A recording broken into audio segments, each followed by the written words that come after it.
నాతో కలిగిన పని ఏమిటి నాయన? అలా అంటున్నావా? జయ వీరభద్ర స్వాముల వారికి ధరణి శ్రీ కడియాల దామ సాక్షిగా ధరణి శ్రీ కడియాల దామ సాక్షిగా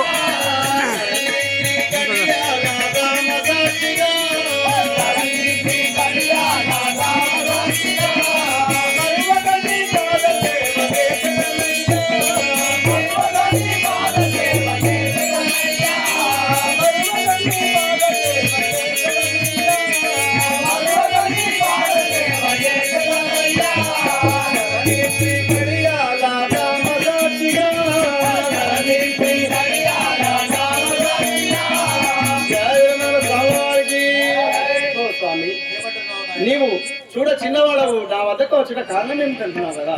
ఆ కడియాలపురి సాక్షిగా నీ పాదసేవ చేయడానికి నేను వచ్చాను తండ్రి. జయ